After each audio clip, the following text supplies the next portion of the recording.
நம்ம இன்னைக்கு கோதுமை மாவு வச்சு சோமாஸ் எப்படி பண்ணுறதுன்னு பார்க்க போகிறோம். இது ரொம்ப ரொம்ப டேஸ்டியாக இருக்கும்.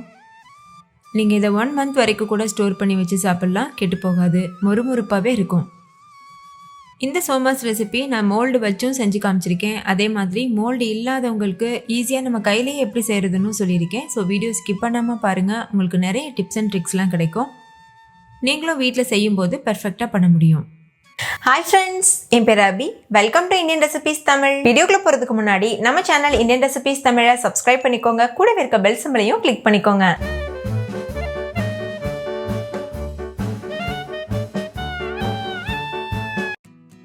ஃபஸ்ட்டு இந்த ரெசிபி பண்ணுறதுக்கு 1 கப் அளவுக்கு ரவை எடுத்துக்கோங்க. நான் யூஸ் பண்ணியிருக்கிறது வறுக்காத ரவை. இந்த ரவையை மிக்ஸி ஜாரில் போட்டு எந்தளவு முடியுமோ அந்தளவுக்கு ஃபைன் பவுடரை அரைச்சி எடுத்துகிட்டு இந்த மாதிரி ஒரு பாத்திரத்துக்கு மாற்றிக்கோங்க. இது கூடவே கோதுமை மாவு சேர்த்துக்கோங்க. எந்த கப்பில் ரவை எடுத்தோமோ அதே கப்பில் 2 கப் அளவுக்கு கோதுமை மாவு சேர்த்துக்கோங்க. நீங்கள் கோதுமை மாவுக்கு பதிலாக மைதா மாவு கூட யூஸ் பண்ணலாம். இது கூடவே 1 டீஸ்பூன் அளவுக்கு உப்பு சேர்த்துக்கோங்க. உப்பு சேர்த்துட்டு நல்லா மிக்ஸ் பண்ணிக்கோங்க. உப்பு எல்லா மாவுலையும் படணும், அந்த மாதிரி மிக்ஸ் பண்ணிக்கோங்க. இப்போ 3 டேபிள் ஸ்பூன் அளவுக்கு நெய்யை நல்லா சூடுபடுத்திட்டு சேர்த்துக்கோங்க. நெய் நல்லா சூடாக இருக்கணும். இப்போ இந்த மாதிரி இந்த நெய் எல்லா மாவுலையும் படுறது போல் நல்லா மிக்ஸ் பண்ணிக்கோங்க. நெய் ரொம்ப சூடாக இருக்கும், அதனால் நீங்கள் கரண்டி வச்சு கூட மிக்ஸ் பண்ணிக்கலாம். உங்களால் சூடு தாங்க முடியலன்னா நல்லா இந்த மாதிரி திருகி விட்டு பிசைஞ்சுக்கோங்க. அப்போ தான் எல்லா இடத்துலையும் நெய் ஈவனாக ஸ்ப்ரெட் ஆகிட்டு வரும்.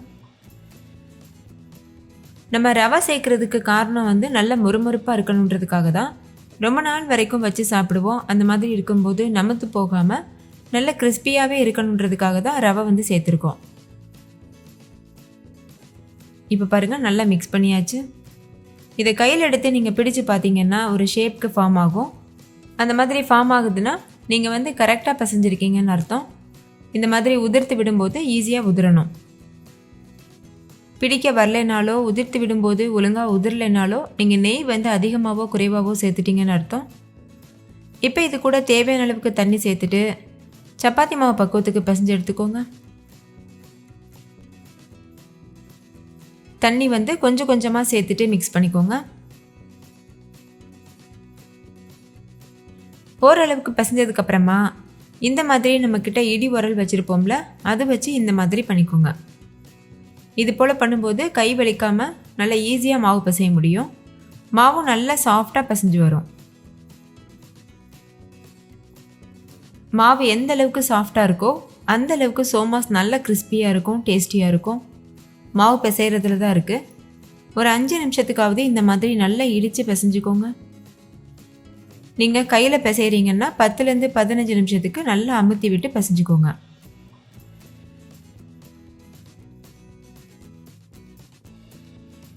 பாருங்கள், நல்லா பிசைஞ்சாச்சு. இந்த அளவுக்கு மாவு சாஃப்டாக இருக்கணும். மூடி போட்டு மூடிட்டு ஒரு 1 மணி நேரத்துக்கு அப்படியே நம்ம ஊற வச்சிடலாம். அப்போ தான் மாவு நல்லா செட் ஆகிட்டு வரும். இது ஊறுற சமயத்துக்குள்ளே நம்ம ஸ்டஃபிங் ரெடி பண்ணிடலாம். அதுக்கு ஒரு மிக்ஸி ஜார் எடுத்துக்கோங்க. நான் ரவை அரைச்ச அதே மிக்ஸி ஜார் தான் யூஸ் பண்ணியிருக்கேன். 4-5 ஏலக்காய் சேர்த்துக்கோங்க. கூடவே 1 கப் அளவுக்கு வெள்ளை எள் சேர்த்துக்கோங்க. நீங்கள் கருப்பு எள்ளும் யூஸ் பண்ணலாம், ஆனால் ஸ்டஃபிங்கோட கலர் ரொம்ப சேஞ்ச் ஆகும். அதுக்காக நான் வெள்ளை எள் யூஸ் பண்ணியிருக்கேன். இதை கொரகொரப்பாக அரைச்சிக்கோங்க, ரொம்ப நைஸாக அரைச்சிடக்கூடாது. அப்படி அரைச்சோன்னா எள்ளுலேருந்து எண்ணெய் பிரிஞ்சு வர ஆரம்பிச்சிடும். அரைச்ச பொடியை வேற ஒரு பாத்திரத்துக்கு மாற்றிட்டு அதே மிக்ஸி ஜாரில் 2 கப் அளவுக்கு பொட்டுக்கடலை சேர்த்துக்கோங்க. எந்த கப்பில் எள் எடுத்தோமோ அதே கப்பில் தான் பொட்டுக்கடலை எல்லா இன்க்ரீடியண்ட்டும் அளந்துக்கணும். அப்போ தான் ரேஷியோ மாறி போயிடாமல் இருக்கும். நான் யூஸ் பண்ணியிருக்க கப்போட அளவு 250 ml அளவு இருக்கும். இப்போ இதையும் ஃபைன் பவுடராக அரைச்சி எடுத்துக்கோங்க. இது எந்த அளவுக்கு முடியுமோ அந்த அளவுக்கு நைஸாக அரைச்சிக்கோங்க. இப்போ இதையும் அரைச்சாச்சு.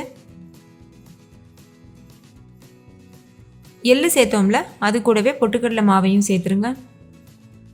இது கூடவே 3/4 கப் அளவுக்கு துருவின தேங்காய் சேர்த்துக்கோங்க. நான் டெசிகேட்டட் கோகோனட் சேர்த்துருக்கேன். நீங்கள் ஃப்ரெஷ்ஷான தேங்காய் கூட சேர்க்கலாம். ஆனால் ஃப்ரெஷ்ஷான தேங்காய் சேர்க்குறதா இருந்தால் அதை ஒரு கடாயில் போட்டு நல்லா வதக்கிடுங்க. கோல்டன் ப்ரௌன் கலர் வர வரைக்கும் நல்லா வதக்கிட்டு தான் சேர்க்கணும். அப்போ தான் நம்ம வச்சு ஸ்டோர் பண்ணி வச்சு சாப்பிடும்போது அந்த சோமாஸ் கெட்டு போயிடாமல் இருக்கும். அடுத்து ஒரு மிக்ஸி ஜாரில் 2 கப் அளவுக்கு சர்க்கரை சேர்த்துக்கோங்க. நீங்கள் சர்க்கரைக்கு பதிலாக நாட்டு சர்க்கரை கூட யூஸ் பண்ணிக்கலாம். நாட்டு சர்க்கரை சேர்க்குறதா இருந்தால் அரைக்காமல் அப்படியே டைரெக்டாக சேர்க்கலாம். இப்போ இந்த சர்க்கரையை ஃபைன் பவுடராக அரைச்சிட்டு இந்த பவுல்லையே சேர்த்துருங்க. சேர்த்துட்டு நல்லா மிக்ஸ் பண்ணிக்கோங்க. இந்த மாதிரி நல்லா கலந்துக்கோங்க. இந்த ஸ்டஃபிங்கில் நம்ம எள்ளும் சேர்த்துருக்கோம். சில பேருக்கு எள்ளுடைய ஃப்ளேவர் பிடிக்காது. அந்த மாதிரி உங்களுக்கு பிடிக்காதுன்னா நீங்கள் 3 கப் அளவுக்கு பொட்டுக்கடலையாகவே சேர்த்துக்கலாம். அந்த 1 கப் எள்ளுக்கு பதிலாக 1 கப் பொட்டுக்கடலையை நீங்கள் ரீப்ளேஸ் பண்ணிக்கலாம். இப்போ நல்லா மிக்ஸ் பண்ணியாச்சு. ஸ்டஃபிங் தயாராகிருச்சு. இது ஒரு ஓரமாக இருக்கட்டும். இன்னொரு பக்கம் மாவு நல்லா ஊறியிருக்கு. முதல்ல காமிச்சதை விட எந்த அளவுக்கு சாஃப்டாக இருக்குது பாருங்கள். இதுலேருந்தே சின்ன சின்ன உருண்டையாக உருட்டி எடுத்துக்கலாம். நம்ம பூரி செய்வோம்ல, அந்த அளவுக்கு தான் நம்ம மாவு எடுக்கணும். ரொம்ப பெரிய உருண்டையாக எடுத்துடக்கூடாது. பூரிக்கட்டையில் மாவை வச்சுட்டு கொஞ்சமாக மைதா மாவு இல்லைன்னா கோதுமை மாவு தூவிக்கோங்க. தூவிட்டு எந்தளவு முடியுமோ அந்தளவுக்கு மெல்லிசாக திரட்டிக்கோங்க. ரொம்பவும் மெல்லிசாக திரட்டிடக்கூடாது. நம்ம பூரிலாம் செய்வோம்ல, அதுக்கு திரட்டுறதை விட கொஞ்சம் மெல்லிசாக இருக்கணும். அந்த மாதிரி பார்த்துக்கோங்க. ஏன்னா நம்ம மொத்தமாக திரட்டிட்டோன்னா ரொம்ப சாஃப்டாக இருக்கும், மொறுமொறுவாக இருக்காது. நான் வீடியோவில் காமிக்கிறேன்ல, அந்த மாதிரி திரட்டிக்கோங்க. இப்போ இந்த மாதிரி சோமாஸ் மோல்டு உங்ககிட்ட இருந்ததுன்னா அதை எடுத்துக்கோங்க. இதில் கொஞ்சமாக எண்ணெய் அப்ளை பண்ணிக்கோங்க. இப்போ நம்ம திரட்டி வச்சுருக்க மாவு இருக்குல்ல, அதை இந்த மாதிரி உள்ளே வச்சுருங்க. வச்சுட்டு இந்த நடுவில் இருக்கிற இடத்துல தான் நம்ம ஸ்டஃபிங் வைக்கணும். ஸ்டஃபிங் கரெக்டாக அந்த குழியில் வர வரைக்கும் வைக்கணும். ரொம்ப கம்மியாக வச்சிட்டிங்கன்னாலும் சாப்பிட்றதுக்கு நல்லா இருக்காது. ரொம்ப அதிகமாக வச்சிட்டிங்கன்னா நம்ம எண்ணெயில் பொரிக்கும் போது வெளியில் வரக்கு சான்ஸ் இருக்குது. அதனால் கரெக்டான அளவை பார்த்து வச்சுக்கோங்க. இப்போ இந்த ஓரங்களில் தண்ணி தொட்டு தடவிக்கோங்க. அப்போ தான் இது நம்ம க்ளோஸ் பண்ணும்போது நல்லா ஒட்டி பிடிச்சிக்கும். நம்ம எண்ணெயில் போட்டு பொரிக்கும் போது வெளியில் வராமல் இருக்கும். கண்டிப்பாக இந்த ஸ்டெப் மிஸ் பண்ணிடக்கூடாது. எல்லா ஓரங்கள்லையும் தண்ணி அப்ளை பண்ணக்கப்புறமா இந்த மாதிரி டைட்டாக க்ளோஸ் பண்ணிக்கோங்க. பாருங்கள், இந்த மாதிரி க்ளோஸ் பண்ணிவிட்டு மீதி இருக்க மாவை வெளியில் எடுத்துருங்க. அவ்வளோதான். சோமாஸ் பொரிக்கிறதுக்கு தயாராக இருக்குது. இந்த ஓரங்களை மட்டும் கட் பண்ணி எடுத்துக்கோங்க. பாருங்கள், இந்த மாதிரி ரொம்ப நீளமாக இருக்குல்ல, அதனால் கட் பண்ணி எடுத்துக்கணும். இதே மாதிரி மீதி இருக்க எல்லா மாவுலையும் நம்ம சோமாஸ் ஷேப்க்கு ரெடி பண்ணி வச்சிடணும். அதுக்கப்புறமா தான் பொரிக்கிறதுக்கு ஸ்டார்ட் பண்ணணும். அப்போ தான் நம்மளுக்கு டைமும் வேஸ்ட் ஆகாது, அதே மாதிரி சீக்கிரமாகவும் வேலை முடியும். ஓகே, உங்ககிட்ட மோல்டு இருந்ததுன்னா இந்த மாதிரி நீங்கள் ஈஸியாக பண்ணிடலாம். ஒருவேளை மோல்டு இல்லைன்னா இப்போ நான் சொல்கிற மெத்தட் உங்களுக்கு யூஸ்ஃபுல்லாக இருக்கும். அதே மாதிரி மாவை தொட்டுட்டு இந்த மாதிரி திரட்டிக்கோங்க. நல்லா ரவுண்ட் ஷேப்புக்கு திரட்டிக்கோங்க. இந்த மாதிரி திரட்டினதுக்கப்புறமா ஓரங்கள் இருக்குல்ல, அதில் தண்ணி தொட்டு அப்ளை பண்ணிக்கணும். பாருங்கள், இந்த மாதிரி அப்ளை பண்ணிக்கணும். எல்லா இடத்துலையும் தண்ணி தொட்டு அப்ளை பண்ணிக்கோங்க. அப்போ தான் எண்ணெயில் போடும்போது பிரிஞ்சு போயிடாமல் இருக்கும். இப்போ நடுவில் ஸ்டஃபிங் வச்சுக்கோங்க. ஒரு சின்ன குழிக்கரண்டி அளவுக்கு நான் வச்சுக்கிறேன். ஓரத்தில் இருக்கிறத எடுத்து நடுவில் விட்டுருங்க. பாருங்கள், இந்த மாதிரி லேசாக அழுத்தி விட்டுட்டு இது போல் க்ளோஸ் பண்ணிக்கோங்க. நல்லா க்ளோஸ் பண்ணிக்கோங்க. இந்த மாதிரி டைட்டாக ப்ரெஸ் பண்ணிக்கோங்க. இது நீங்கள் இப்படியே கட் பண்ணிவிட்டு, அதாவது நல்ல ஒரு சோமா ஷேப்புக்கு கட் பண்ணிவிட்டு பொரிச்சு எடுக்கலாம். அப்படி இல்லைன்னா நம்மளுக்கு டிசைன் வேணும்னு நினச்சிங்கன்னா இந்த மாதிரி ஃபோக் வச்சுட்டு அழுத்திக்கலாம். பார்க்குறதுக்கு அப்படியே நம்ம மோல்டு வச்சு பண்ணது போல் இருக்கும். இப்போ இந்த ஓரத்தை ஒரு பீஸா கட்டர் அப்படி இல்லைன்னா நல்ல ஷார்ப்பான கத்தி வச்சுட்டு கட் பண்ணிக்கோங்க. இப்போ இந்த மாவை வெளியில் எடுத்துடலாம். அவ்வளோதான். மோல்டு இல்லாமவும் நம்ம இந்த அளவுக்கு சூப்பராக செய்ய முடியும். நான் கொஞ்சம் பெரிய சைஸாக பண்ணியிருக்கேன். நீங்கள் செய்யும்போது ரொம்ப சின்ன சைஸாக பண்ணிக்கோங்க.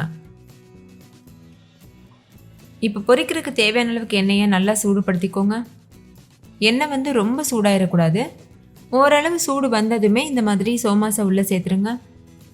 சேர்த்துட்டு ஹை ஃப்ளேமில் வச்சுக்கோங்க. ஹை ஃப்ளேமில் வச்சுட்டு பபிள்ஸ் வர ஸ்டார்ட் ஆனதுக்கப்புறமா ஸ்டவ்வை மீடியம் ஃப்ளேமுக்கு மாற்றிடுங்க. அதுக்கப்புறமா த்ரூ அவுட் மீடியம் ஃப்ளேம்லேயே இருக்கணும். 2 பக்கம் திருப்பி விட்டு நீங்கள் பொன்னிறம் வர வரைக்கும் பொரிச்சு எடுத்துக்கலாம். இப்போ பாருங்கள் பபிள்ஸ் எதுவும் வரலை. நான் ஹை ஃப்ளேமில் தான் வச்சுருந்தேன். இப்போ பபிள்ஸ் வர ஸ்டார்ட் ஆயிருச்சு. இந்த ஸ்டேஜில் மீடியம் ஃப்ளேமுக்கு மாற்றிக்கோங்க. மாற்றிட்டு 2 பக்கம் திருப்பி விட்டு நல்லா கிறிஸ்பியாக வர வரைக்கும் பொரிச்சுக்கோங்க. இப்போ ஒரு சைடு வெந்துருச்சு. 2வது பக்கம் திருப்பி போடலாம். ஸ்டவ்வை வந்து மீடியம் ஃப்ளேம்லேயே வச்சுக்கோங்க. லோ ஃப்ளேமில் வச்சு பொரிச்சோன்னா எண்ணெய் குடிக்க ஆரம்பிச்சிடும். அதுவே ஹை ஃப்ளேமில் வச்சோன்னா சீக்கிரமாகவே கரிஞ்சு போயிடும். மீடியம் ஃப்ளேம்லேயே வச்சுட்டு பொரிச்சுக்கோங்க. இப்போ 2 பக்கமுமே நல்லா வெந்துருச்சு. இது இன்னும் கொஞ்சம் கலர் சேஞ்ச் ஆகணும். அது வரைக்கும் நம்ம எண்ணெயிலே வச்சுருக்கணும். லேசாக கலர் சேஞ்ச் ஆனதுக்கப்புறமா இதை வெளியில் எடுத்துகிட்டு நம்ம சர்வ் பண்ணிடலாம். இப்போ பாருங்கள், பார்க்கும்போதே உங்களுக்கு தெரியுதில்ல, நல்ல முறுமுறுவாக ரெடி ஆகிட்டு வந்திருக்கு. இந்த ஸ்டேஜில் இதை வெளியில் எடுத்துகிட்டு முழுமையாக ஆறுனக்கப்புறமா நீங்கள் வந்து ஒரு ஏர்டைட்டான கண்டெய்னரில் போட்டு ஸ்டோர் பண்ணி வச்சுக்கலாம். சூடாக இருக்கும்போதே டப்பாவில் போட்டு மூடிடக்கூடாது. அந்த மாதிரி பண்ணிங்கன்னா தான் கெட்டு போகாமல் இருக்கும்.